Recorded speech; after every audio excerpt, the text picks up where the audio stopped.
Bonjour et bienvenue dans cette nouvelle émission. Ici, on parle sociologie, mais pas n'importe comment. Le but est ici d'aborder des théories de sociologie à partir d'exemples atypiques. Par exemple, ça peut très bien être des articles de sociologie, des livres de sociologie, voire même des choses totalement différentes comme des films ou des séries. Mais quel intérêt pour tout ça? C'est une très bonne question. Tout d'abord, ces exemples ont une valeur illustrative qui est essentielle pour comprendre les théories de sociologie. Ensuite, ça permet d'aborder la sociologie donc avec un angle neuf, ce qui est toujours sympathique. Ouais, j'attends de voir. Eh bien alors c'est parti, bienvenue dans Hors Normes, l'émission de sociologie atypique.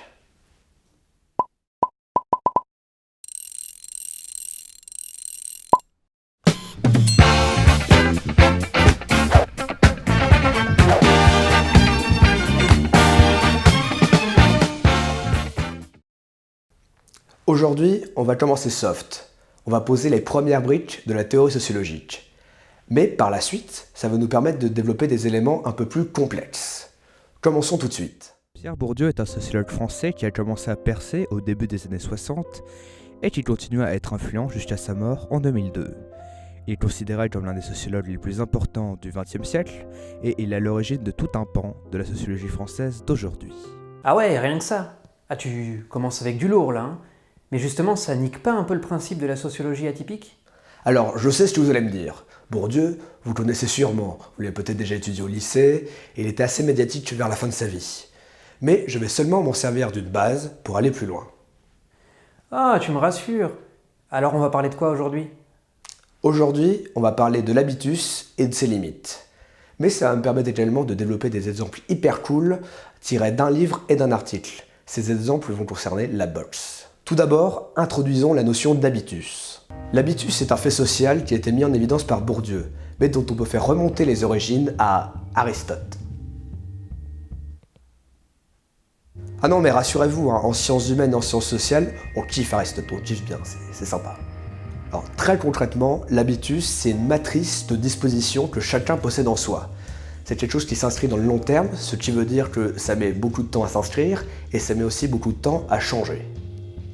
Une matrice de quoi? Alors, plus simplement, l'habitus, qu'est-ce que c'est? Ça correspond à toutes les manières que l'on a de penser, de se comporter, voire de bouger. En fait, le mot disposition, ça regroupe plein de trucs, même les sociologues ils disent que c'est assez vague en fait. Il y a plein d'études, par exemple, sur l'habitus, qui regroupent des éléments comme la manière de parler, la manière de se tenir, voire même les manières de se moucher. Se moucher? Attends, t'es pas en train de me dire qu'il y a eu des études là-dessus? Et si, mais je ne vais pas en parler parce que c'est quand même hyper connu. Ensuite, la question du long terme, c'est juste pour éliminer l'effet de contexte. En gros, c'est juste pour dire, voilà, parfois on change notre manière de se bouger ou de faire des trucs, mais ce qu'on va étudier avec l'habitus, c'est notre manière sur le long terme, c'est-à-dire de manière générale, de se comporter, par exemple ici sur cet exemple. Pierre Bourdieu distingue deux types d'habitus. Tout ce qui correspond à l'éthos, qui sont toutes les manières de penser, de se comporter, et l'exis, qui correspond plus aux manières corporelles de se tenir. Toutes ces dispositions se forment chez l'individu au cours des périodes de socialisation, c'est-à-dire d'intégration dans un nouveau groupe social. Toutes ces dispositions s'inscrivent donc à l'aide de l'intériorisation et de l'inculcation, ce qui signifie que les individus eux-mêmes ne savent pas qu'ils ont ces dispositions en eux, c'est donc totalement inconscient.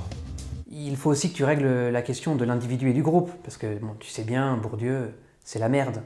Ah oui, c'est vrai.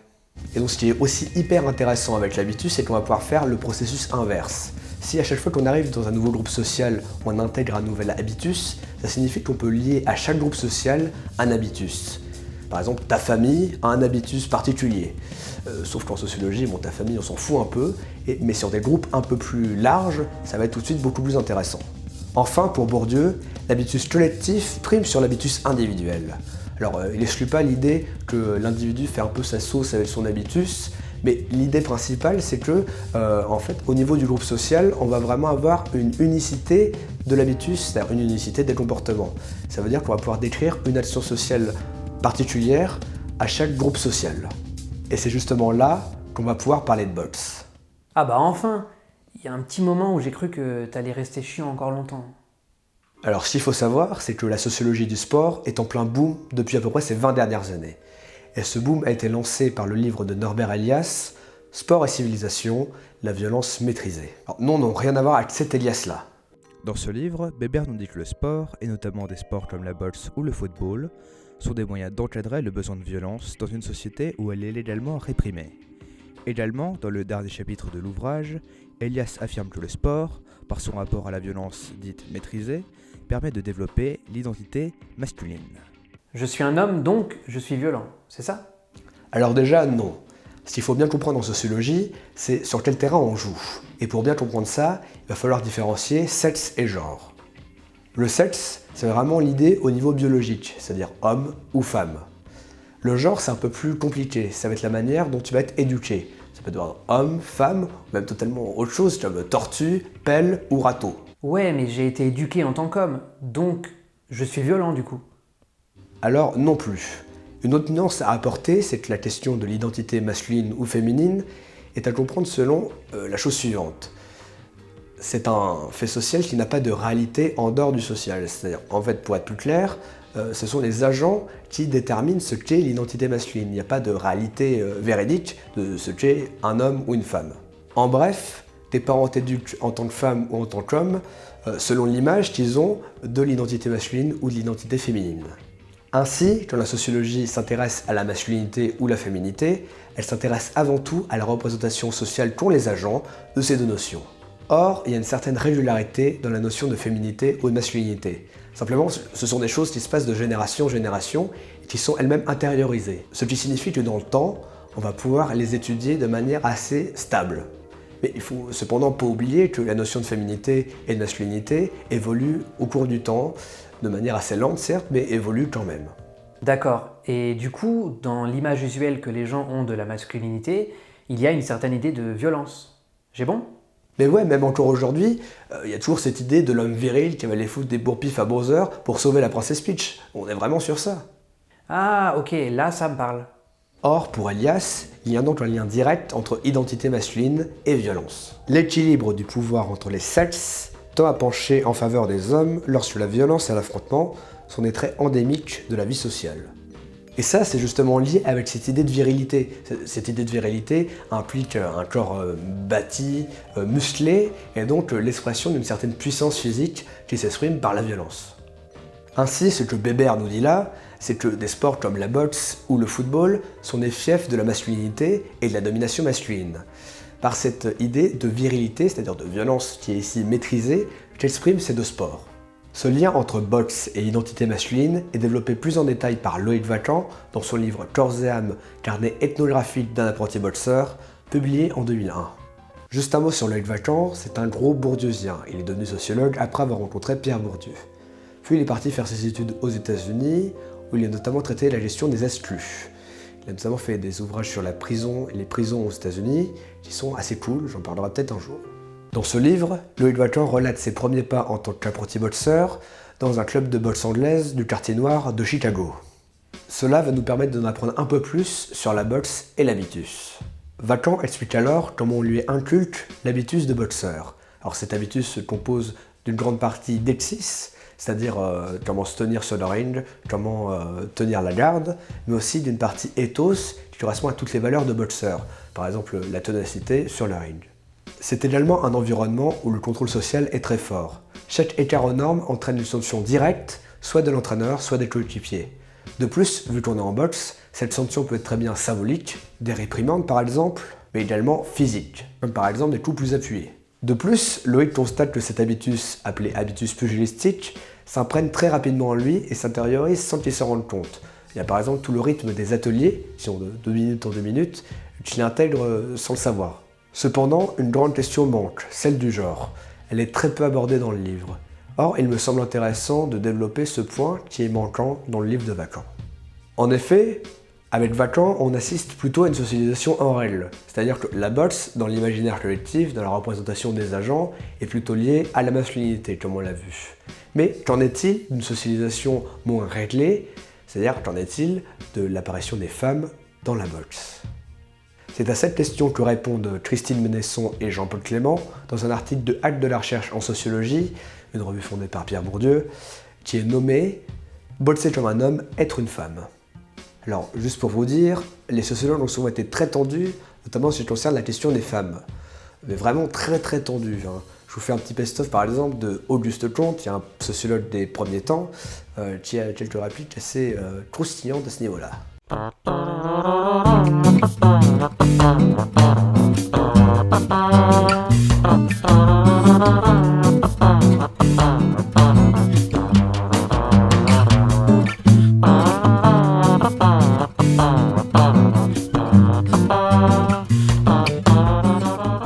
Dans cet article, Ménesson fait d'abord une distinction essentielle dans le milieu de la boxe française pied-point. Il y a donc une séparation entre les boxeuses soft, celles en assaut, et les boxeuses hard, celles où le but est de mettre KO. Le premier type de boxe, les soft donc, est mis en avant par la fédération comme plus tolérant envers les femmes. Il est plus question ici d'esthétique des gestes, plus que de frappe pure. C'est donc assez naturellement que beaucoup de femmes en viennent à pratiquer ce type de boxe, et c'est quelque chose d'assez admis dans ce milieu. Si la pratique de la boxe soft est de moins en moins liée à l'identité masculine, c'est pas du tout la même chose pour le second type de boxe. Cet article s'intéresse donc plus en détail aux femmes qui font du hard. Ah mais non, mais oh là là, mais je savais que ça allait déraper à un moment donné. Les femmes, bien plus minoritaires dans ce milieu, doivent faire face à un paradoxe. Dans ce milieu, c'est la masculinité qui règne, comme on l'a vu chez Elias. La puissance corporelle et la ténacité sont des éléments primordiaux. Les femmes doivent donc répondre à tous ces critères, voire même en faire plus, sous peine de sanctions symboliques, voire physiques lourdes. L'idée le club de danse à côté par exemple. Mais alors, pourquoi doivent-elles en faire encore plus? L'idée c'est que leur présence est vécue comme anormale par les autres membres du club. Elles sont donc mises plus à l'épreuve. De même, chaque comportement jugé un peu féminin va être automatiquement sanctionné, comme les bavardages par exemple. Le truc dingue, c'est qu'elles-mêmes associent leur pratique à la masculinité. Beaucoup, par exemple, se décrivent comme garçons manqués durant l'enfance. Ce marquage de l'enfance permet d'expliquer pourquoi beaucoup d'entre elles considèrent la pratique de la boxe hard comme une vocation. Également, cela permet d'expliquer pourquoi elles ressentent un certain besoin d'exprimer une violence, ici maîtrisée par les règles de la boxe hard qui sont primordiales dans ce milieu. De même, beaucoup considèrent leur pratique comme anormale, voire même pour certaines étranges. D'autant plus qu'un véritable paradoxe existe dans la manière dont sont considérées les femmes à l'intérieur du club, que ce soit par les entraîneurs, les autres membres, voire par les spectateurs. L'idée c'est que si elles doivent montrer de la masculinité dans leur pratique, elles doivent être totalement absentes dans tout le reste de leur existence. Tu les sens venir là, la grosse merde? En effet, les hommes du club voient d'un très mauvais œil le fait que les femmes veuillent bousculer cette distinction homme-femme. Ce qui fait que, en dehors de la pratique même de la boxe, les femmes doivent prouver leur féminité.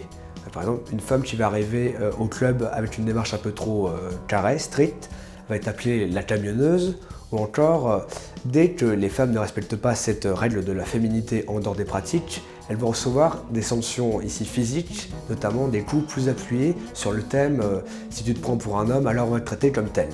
De la même manière, les réactions des spectateurs autour des matchs de boxe féminin sont totalement différentes. Déjà, le public y est moins nombreux. Également, il y a l'idée de réaction de rejet fort autour de la violence de ces matchs. La sociologue relate par exemple des cris au cours d'un match durant lequel les coups que se portaient les deux boxeuses étaient trop appuyés et le fait que ces boxeuses saignent était très mal vécu par le public. Ces réactions sont à la fois étonnantes et paradoxales. Tout d'abord puisque les femmes comme les hommes en match de boxe hard cherchent à obtenir le KO, et deuxièmement puisque durant les matchs masculins, cette violence et le sang qui gicle sont avant tout des facteurs d'excitation pour les spectateurs. Et le plus dingue dans tout ça, c'est que les femmes elles-mêmes intériorisent ces comportements. Elles refusent par exemple d'arriver au gala en survêt ou encore de repartir chez elles après un combat sans être un peu remaquillées. On remarque ici l'importance incroyable des mots dans le processus de socialisation. Chaque mot peut être perçu comme une sanction ou comme une récompense qui va conditionner plus ou moins l'individu, puisqu'il y a toujours cette peur du rejet du groupe social. Et toi, file-moi ton sandwich, sinon je t'en donnerai de la sanction symbolique. Et tes chances d'intégrer notre groupe social, elles sont aussi petites que tes biceps. Et c'est donc par ce système qu'arrive derrière ça toute l'intériorisation de la domination masculine. Ainsi, dans l'association, les femmes acceptent leur rôle dans la division sexuée des tâches. Alors que durant les galas, les hommes font des démonstrations sur le ring de shadowboxing, c'est-à-dire de boxe dans le vent pour montrer un petit peu leur musculature, les femmes sont rattachées à des rôles d'hôtesses d'accueil ou viennent récompenser les boxeurs sur le ring. En dehors du milieu de la boxe, ces femmes affirment également leur rôle important au sein du foyer, notamment à la cuisine et au nettoyage. Cette affirmation excessive montre leur sentiment de culpabilité par rapport à la pratique de la boxe hard, jugée comme anormale. Alors que dans Confession intime, les maris qui délaissent leurs femmes pour les concerts de Johnny et les concours de tuning, eh ben ils sont contents. Ah non, mais c'est pas si con comme remarque en fait. Bon, c'est un peu mis en scène, mais il y a un peu de ça. Tout ceci montre qu'ils ont intériorisé de manière assez profonde la domination masculine. Cela est également aidé par la présence d'une forte homogamie sociale à l'intérieur de ce milieu.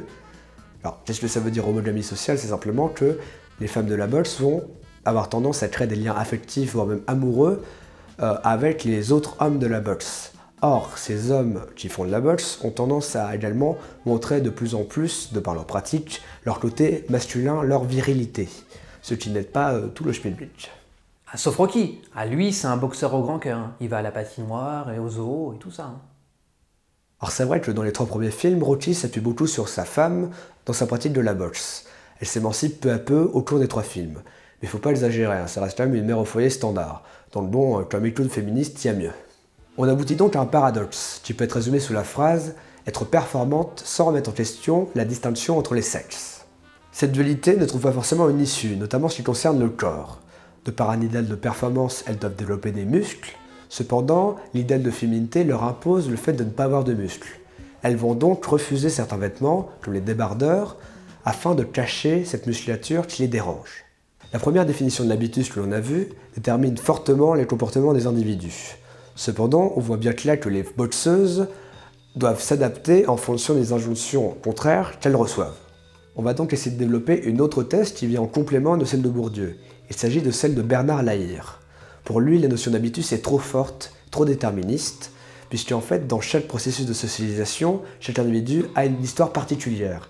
Ici, on voit par exemple que les femmes sont plus mises à l'épreuve que les hommes à l'intérieur du club de boxe. Dans son livre La culture des individus, Lahire parle alors de disposition, qui est une notion un peu plus fluide, un peu plus libre que celle d'habitus. Il parle également de l'homme pluriel, qui est un homme qui va s'adapter en fonction des situations dans ses comportements. Ainsi, si on adapte la gestion des dispositions au cas des boxeuses, on remarque simplement que dans la pratique de la boxe, elles vont préférer des dispositions plus masculines, alors qu'en dehors de cette pratique, elles vont y préférer des dispositions plus féminines. Enfin, pour revenir à ce que je disais précédemment, pour des gens comme Lahire, l'habitus individuel va primer sur l'habitus collectif. Pourquoi ? Parce que simplement, chaque individu a une histoire particulière au cours de son processus de socialisation.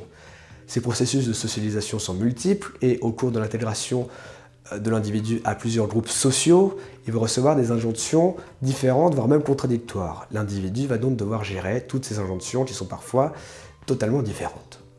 La notion de disposition permet à mon avis une sociologie plus fine à ce niveau-là.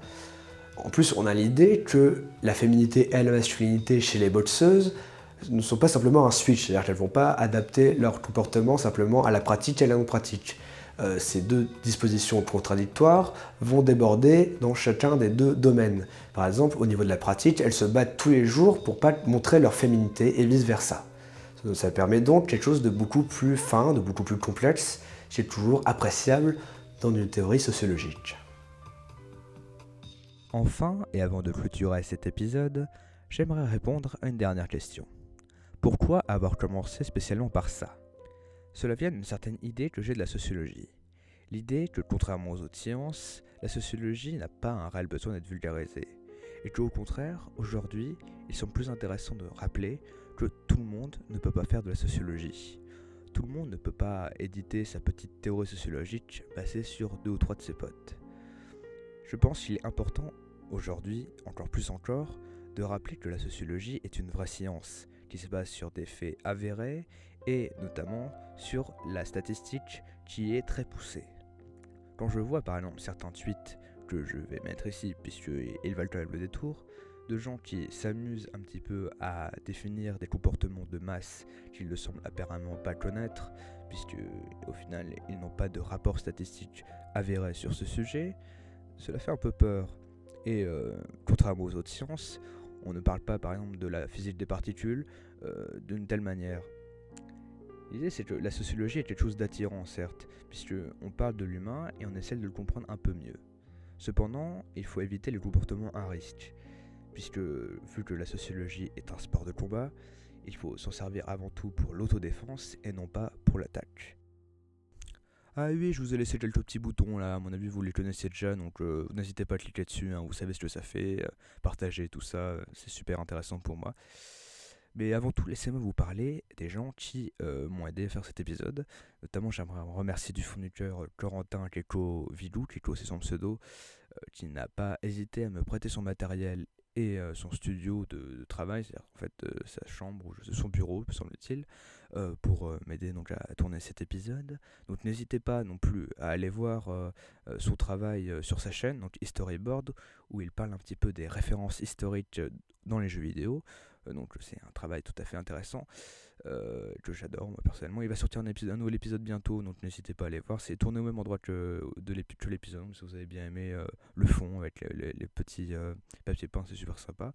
Et aussi merci du fond du cœur à tous ceux qui ont soutenu le projet de près ou de loin par leur soutien, par remerciement, mais leur soutien en général, notamment les gens du forum L'Original, donc là beaucoup de pseudos, donc beaucoup de personnes à remercier. Je vous ai mis tous les pseudos là parce que ils sont trop pipous. Donc le forum L'Original, n'hésitez pas à y aller, c'est un vrai paradis sur internet, comme il ne s'en fait plus. Et merci à tous ceux qui ont soutenu le projet également sur Facebook, sur Twitter, tous ceux qui parlaient du projet, qui étaient enthousiastes à propos de lui. Le prochain épisode sur la chaîne est un Parodian Rhapsody qui sortira dans quelques semaines. Je sais pas, parce que là je suis en train de me faire un peu de stock, je suis en train un peu de me roder pour la rentrée prochaine où là il y aura du contenu. On va alterner un Parodian Rhapsody hors norme. Hors norme me prend plus de temps, donc je sais pas combien ça me prend de temps en plus. Sur ce, je vous embête pas plus longtemps. J'espère que vous avez le temps de cliquer. Et prochaine, merci pour le visionnage encore une fois. Et bisous là, salut. Les femmes doivent donc répondre à tous ces critères.